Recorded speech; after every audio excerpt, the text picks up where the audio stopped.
And here we go. Hello, Susan. Hello, Hi, everyone. Kelly.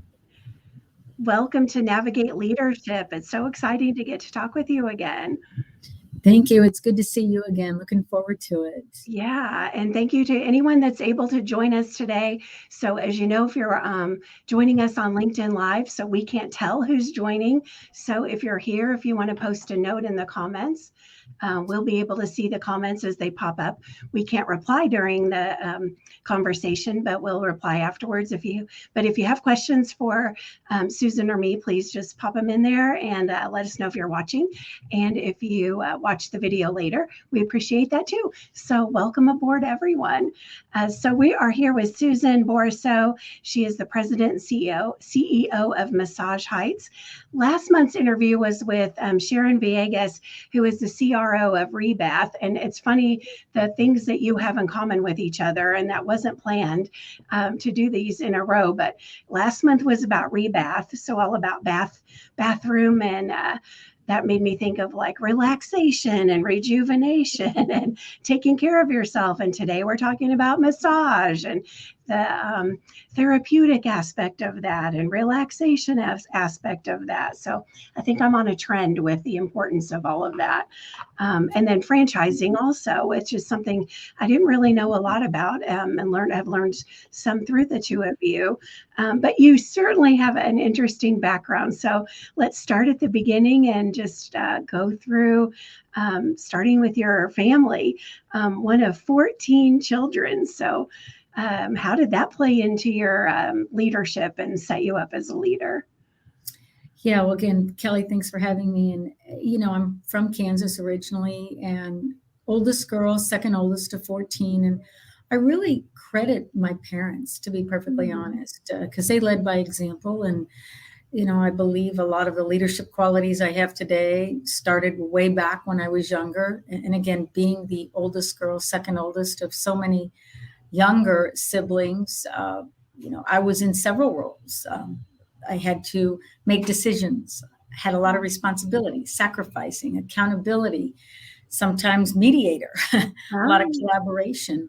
And really, that just was inherent in me. I learned it at a very young age because when you have 12 younger siblings, you don't really have a choice. You just got to kind of jump in and do what's expected. And my parents trusted me. They trusted me 100% with the decisions that I made and really with the children. So it was a lot, but I look back and I think in a lot of the leadership qualities that I have today really started back then.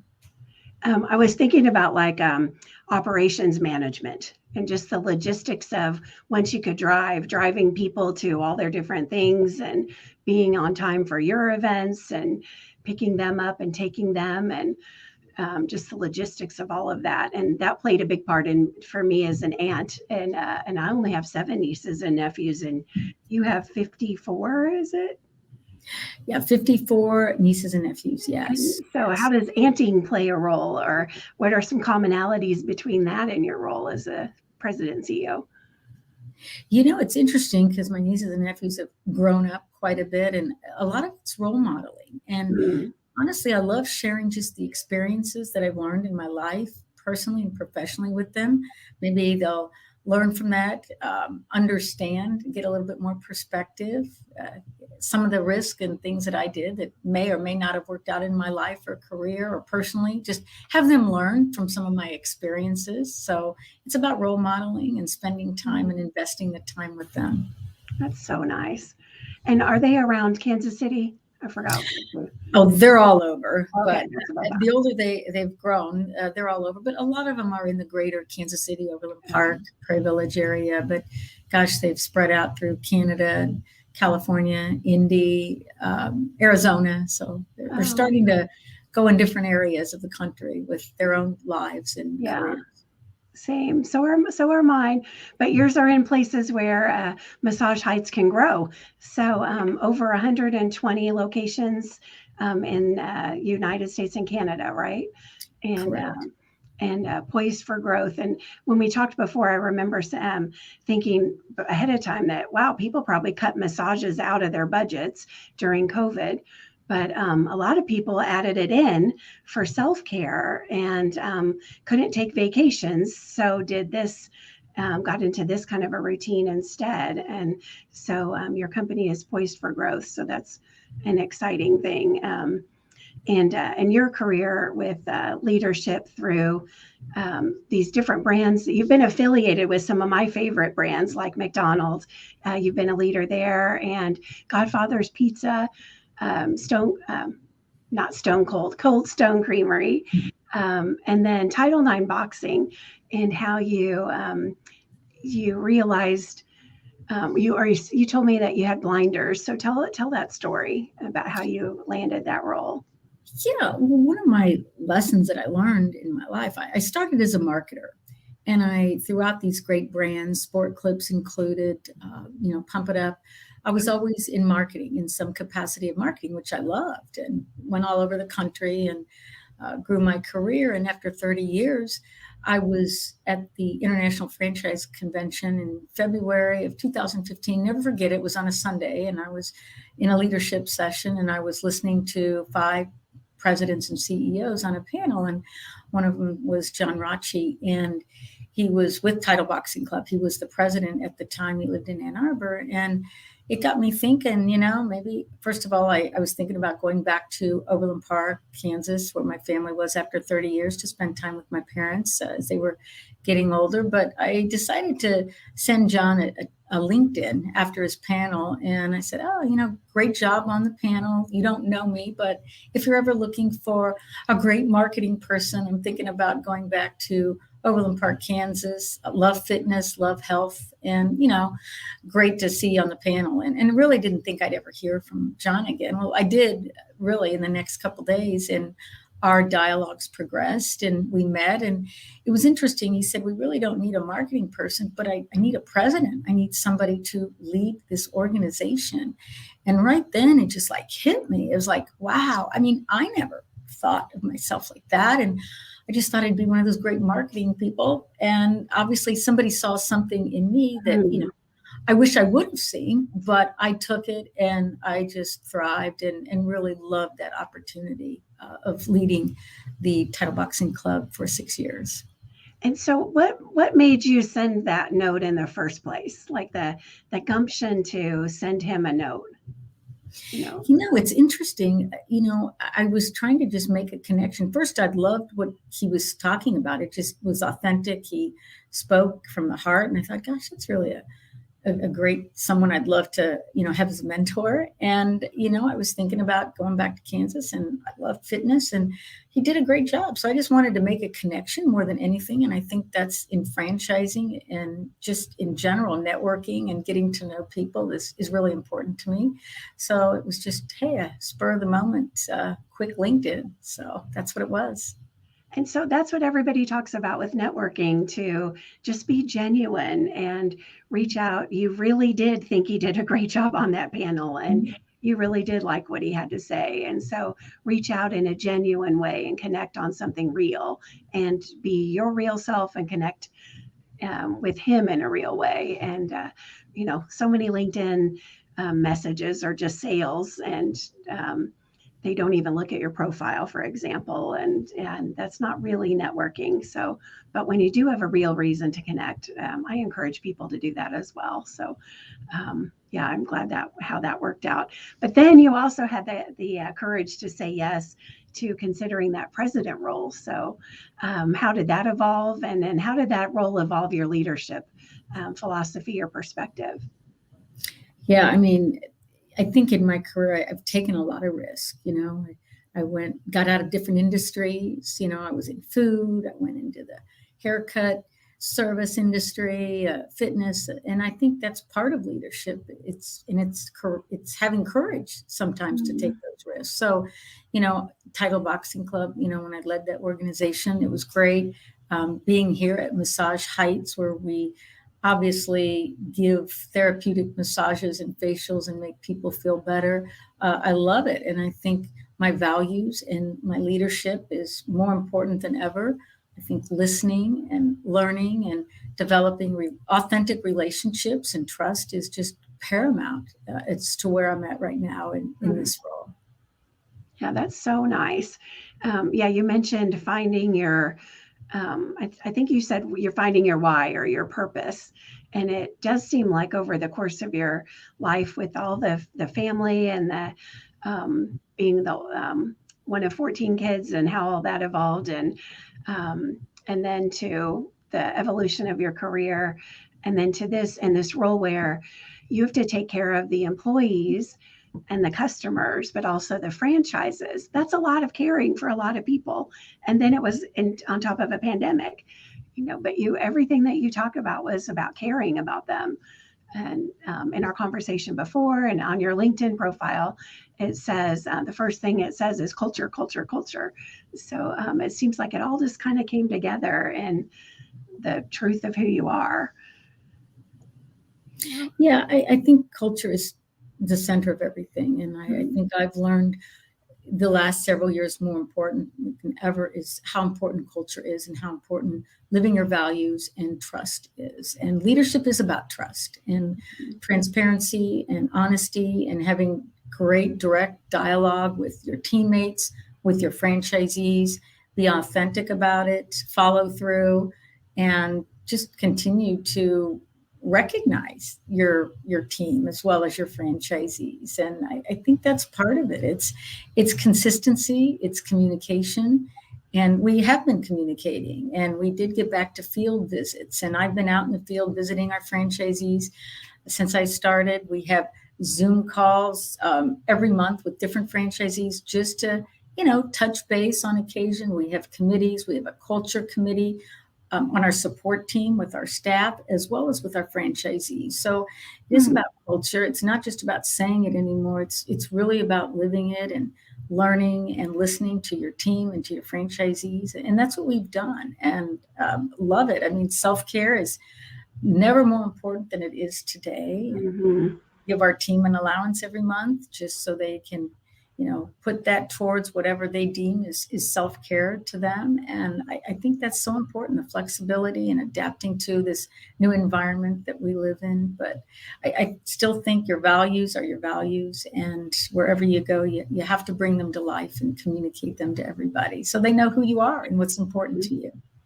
Have you had times when you've been your values have been challenged or tough situations as a leader where you felt like, okay, well, either I have these values or not. So now's the time where I have to really stand up for this or not.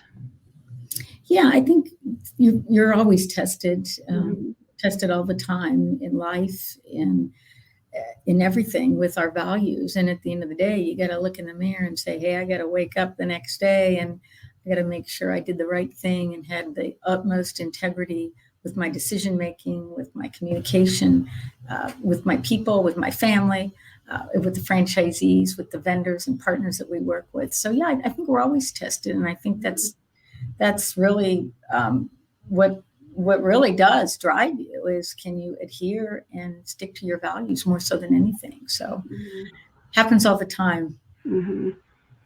Yeah, I think that's really tough.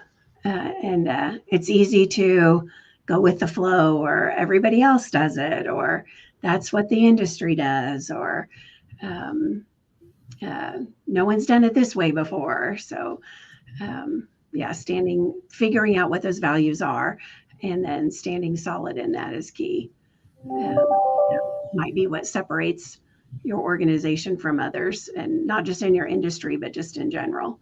And I noticed on your website, it is a lot about caring for people and more than just relax for an hour. It goes deeper than that. Oh, I have a thing I can put up for the a banner with the website on it. There. So more about the company, you can look up massageheights.com. So you can check that out. Let's see what else I was going to ask. And I did see in your posts lately about your celebration and then Carrie Strug, and there's a new role for the franchise management posted. And a franchise event coming up, and you mentioned keeping in touch with the franchise. How would you describe the Massage Heights culture? What are 2 or 3 words you would use to describe it? Yeah, I would describe the culture as open, authentic, value-oriented, fun, and accountable. I think we've got a team that truly is accountable about delivering the best results to our franchisees and at the highest premium level possible. And, we obviously are focused on increasing their revenue and their profitability. And when you have a great team and a great culture, I think everything else falls in place. Strong leadership, you hire great people. I have a fabulous team, and I'm so proud of growing the team. And again, developing them and personally and professionally. So everyone really works well together. I'm actually here in San Antonio, and we've got a Fall Fest luncheon, Halloween dinner, lunch, or whatever, and it's big potluck, and everyone's made their own scary treats, and so just a lot of fun. It's Nice. been great. So I know you just recently added 2 more people to your executive team. How will you help them learn the culture? How do you bring the other new executives on board with the culture? Yeah, I think part of it is, you do your diligence even before. So, people that we bring on our team, we have several people on our team, talk to them. It's not just me. And I think there's onboarding, and it's making that first day special, having fun with it, the lunches, the dinners, the recognition, just everyone. If you're remote, Zooming the person, if they're here in San Antonio, getting together. And it's so authentic, though. It's nothing that has to be scripted. It's getting to know people, getting to know every single person on the team, how they can help you, what their role is. And, just having that culture fit is really important. It's one of the most important traits that I look for in any business is, are they a good culture fit? Mm-hmm. So more, you said it's not scripted, so it's just more innate than there's not like the binder of culture and here, learn this and study this. It just is more innate in the type of people and who they are. Yeah, there's an onboarding process. And yeah. When I say it's not scripted, there is a process, and then there's certainly training we want our team members to go through so they understand the brand better. But a lot of it is just, hey, let's get together. Let's make sure we understand what their role is, how their role can help, how they work together, and spending time together. So there's not really a binder, but there's processes, of course. And it all works out. It really does. It's a great team. But you're bringing on people. What I meant was like they care about people. They're naturally caring. That's who you're going to attract. That's who you're going to lean toward, and who will be attracted to your brand. And I would say if you look at that website and don't apply there if you aren't someone who cares about people, because that's what it's clearly about. So you can't teach that to someone. So that's right. Yeah. Right. Yeah. And you mentioned before Carrie at our podcast, at our event we had a few weeks ago, our franchise conference, we held it in Tucson.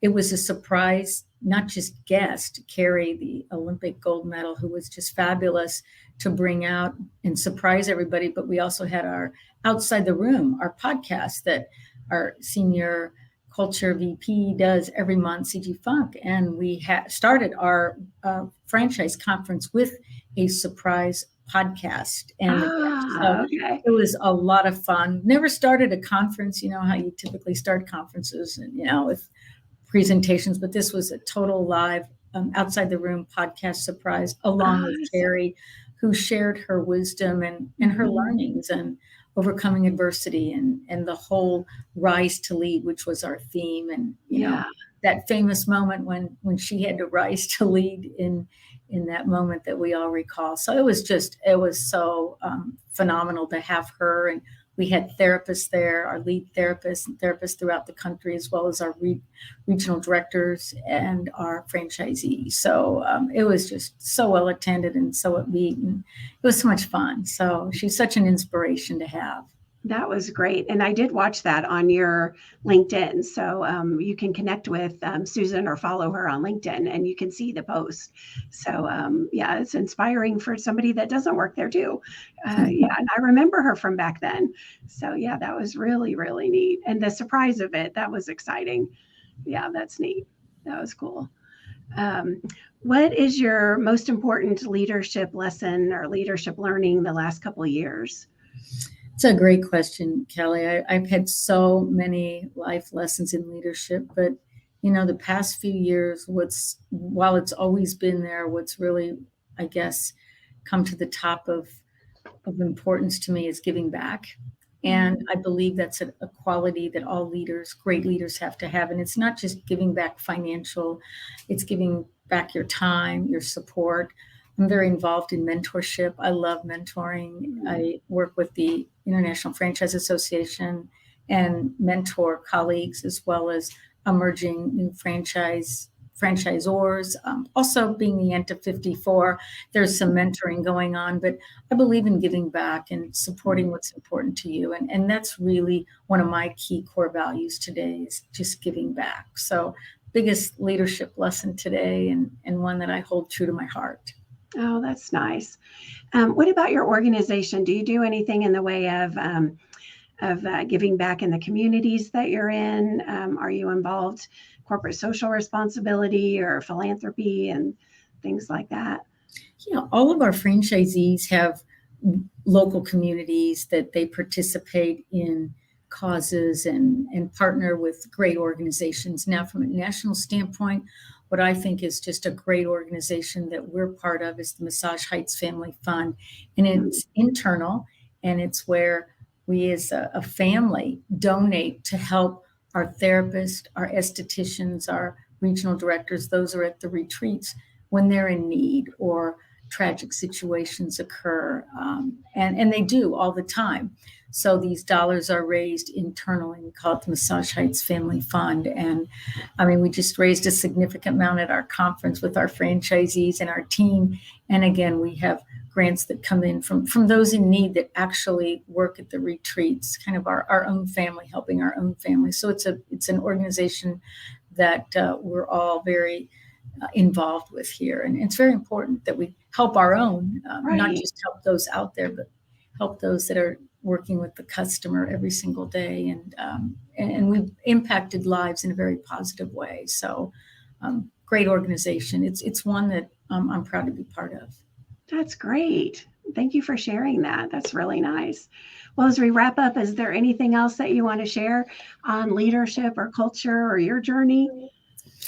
I've just been so fortunate. I mean, to be part of so many wonderful brands, have great mentors, colleagues out there who help support each other. And, I wouldn't be here of course, without my family, but without the tremendous journey and people who've given me an opportunity and continue to support me. So I just, I'm blessed in so many ways. And thank you so much for allowing me to share a little bit about my journey, Kelly. Appreciate it. Yeah, thank you for sharing it. And we're blessed to have had you to share it with us. So thank you so much and enjoy the rest of your day and your celebration, your potluck. I hope the treats are yummy and not too scary. Thank you. Thank you so much, Susan. And thank you everyone for joining. If you have questions, feel free to post them and we'll look for those later. And we'll look for the next Navigate leadership coming up soon.